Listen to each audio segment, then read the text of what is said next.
xam naa def nga sa plaidoirie campagne bi mais Cheikh Omar bëgg naa ñëw ak sur le plan politique le fait que Ousmane Sonko toog ne Amadou Ba soo ñëwee ñoo ñu def débat est-ce que jàppaloo ne benn stratégie la justement pour museler les autres opposants ah xam nga Thioune moom comme c'est un juriste dama koy bàyyi ak l'aspect juridique. Après il va me parler de.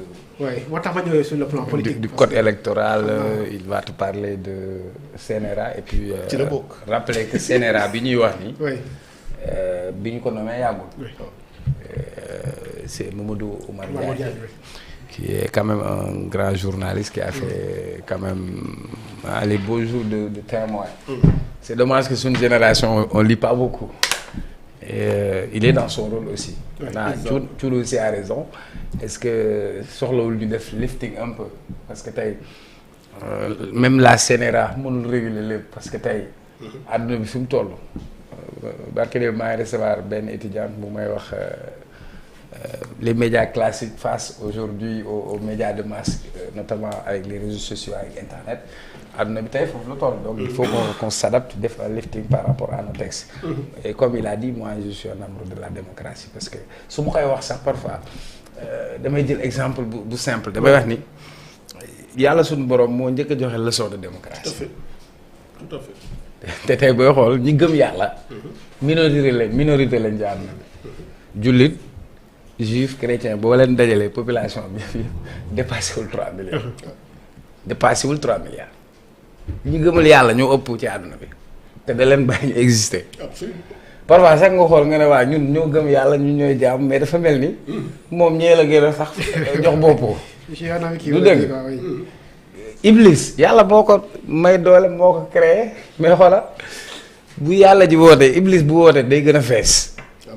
te da ko bàyyi mu doxal donc dans une démocratie majeure le poumon démocratique ça permet d'avoir comme ni ngay nooyee inspiration ak expiration donc man je suis pour l'ouverture démocratique je suis pour la pluralité des idées maintenant sur le plan politique est-ce que c'est pas stratégique. dinaa ñëw ci sa question bu ma ci waxtaanee rek sa xol day seen xam nga moom spécialité am na ko mais man sama yaram bi yëpp politique rek laay gis gisuma leen comprendre te Sonko dafa am saay-saay politique c'est ça la dafa saay-saay politique parce que si parcours tu regardes comment il s'est organisé moi quand je regarde 2017 campagne il y avait de grandes coalitions comme vous disiez ci jamono boobu on avait ay Manko Wattu Sénégal on avait Sonko était là plus fort reste la duggee assemblée moi je me rappelle première vidéo bi mu koy gis dafa taxaw am benn femme bu muuru fii benn waaye taxaw fii mu naan bu ñu demee assemblée ci jamono boobu mu teel a investir communication digitale. C'est le seul boo xam ne day buddee télévision pour dem ci internet bi.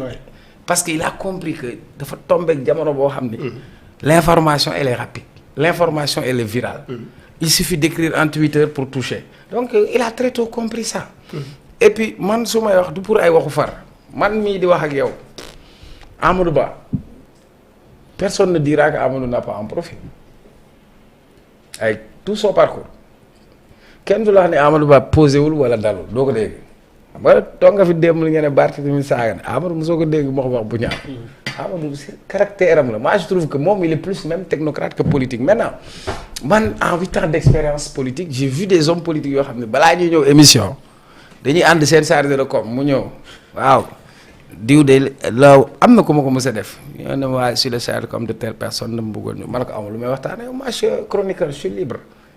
parce que dafa am ñoo xam ni monologue lañ xam. tu les appelles ñu ñëw toog.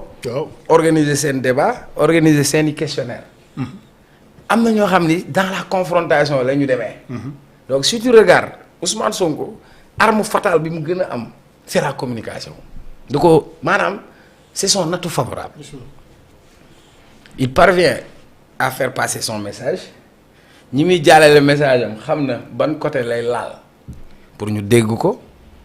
donc c'est une bête politique sur le plan de la com comparé à Amadou Ba qui n'est pas une bête de com Amadou Ba il parle rarement maintenant comme nag ma laaj ci stratégie. voilà première stratégie Sonko li mu def nii dafa def benn coup 3 benn coup la dóof quoi benn xeer la sànni am jam ci 3 xam nga dégg nga dafa mel ni bu ñu bii égaat nga dóor benn jëm ci ñett la ci wut. ñetti objectif dinaa ci ñëw ak yow. Première chose, Sonko est parvenu à faire sortir Amadou Ba. Oui. Parce que depuis, il faut comprendre qu'aux élections présidentielles yi passées, Amadou Ba est sorti deuxième. Oui. Après dinaa la jox ay chiffres aussi. Quand Amadou Ba sort deuxième boo xoolee ci élection bi moom mii mën na ma ko confirmer en termes de présence au niveau départemental. La coalition PASTEF ak Ousmane Sonko ils sont sur 54 départements sur les 54 xam nga kat moo stop en termes de couverture départementale. Oui. Coalition Amadou Ba ils sont présents sur 48 départements sur les 54 après ñoom xam nga ko moo stop. Coalition ñoom Macky Sall ak APDS tout ça Rewmi ils sont sur 36 départements sur les 54.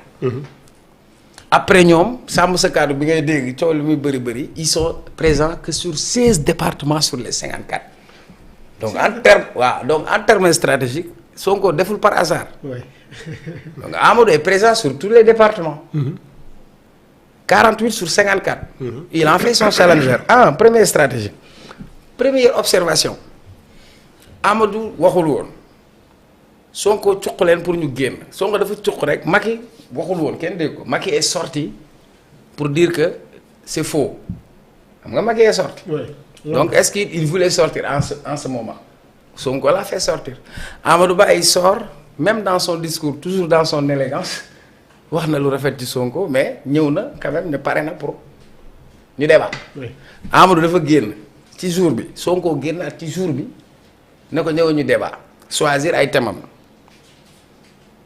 yi mu choisir du hasard aussi. Oui. Il lui parle de sa responsabilité il lui parle des dettes parce que Amadou a été ministre des Finances il lui parle de PSE parce que Amadou Ba a été l'artisan du PSE en tant que ministre des Finances.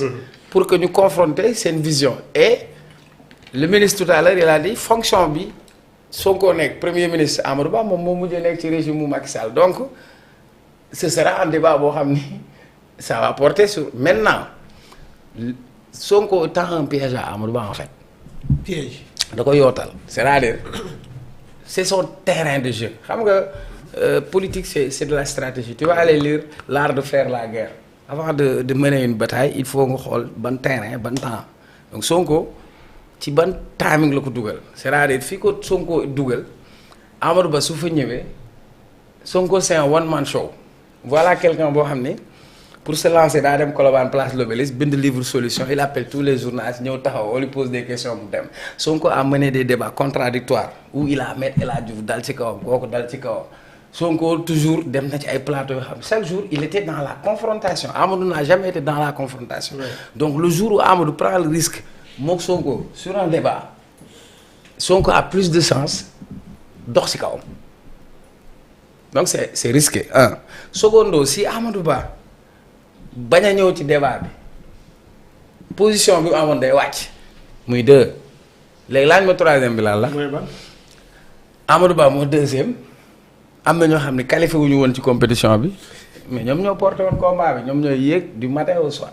Bougane ngay dégg léegi le fait que Sonko déplacer le curseur yóbbu ko ci Amadou Ba ça permet de noyer Bougane on parle pas de Bougane mais on va parler de Amadou Ba et lui aussi il a raison parce que. Liste yëpp ils sont d'égale dignité. Ouais. Aux yeux de la loi et cetera mais tey on a vu qu'on a eu des intercoalitions et même en politique c'est un phénomène.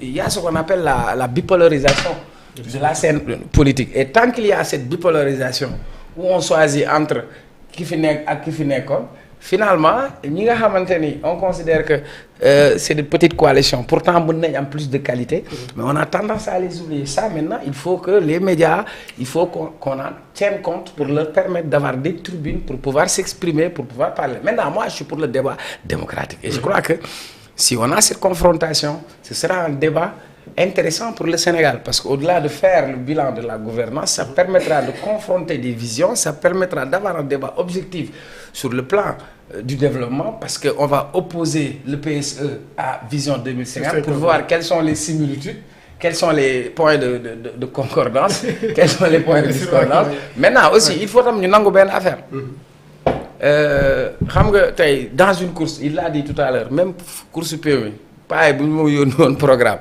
da ngay gis ñu bind fii favori bindal la outsider non partant sax day am mooy ñu dul woon am parrainage mais tey ci course bi mën nga jékki-jékki koo xam ni sóoraale woo ko woon mu génn donc ça peut arriver maintenant dans le débat public il faut que tamit ñun la démocratie elle a un coût man damaa gëm loolu Abdoulaye Wade opposant il a toujours demandé à Abdou Diouf nañ débat Abdou Diouf répondait je suis le père de la nation un père de la nation ne débat pas avec xam nga jamono jooju parce que Alaaji Mansour Mbaye yooyu mu dugalal ci bopp nit ñi Karim Wade à un moment donné bi ko gars yi heurtelé aussi dafa ne dafay débat ak Tanor dem yenu ay documents mais moom li mu ci bëggoon c'est de faire le show dem taxaw buntu Walfadjri ne Tanor ñëwul mais tey am na prolongation parce que Amadou a accepté le débat Sonko nee na ko acca maintenant la CNRA li mu wax dëgg la mais comment on va faire de telle sorte qu'on prenne en compte la CNRA ñu wax ñu mun ko organiser mais on a besoin de challenger les têtes de liste pour que ñoom ñu wax ñu et puis ñu jógee ci débat wu personne.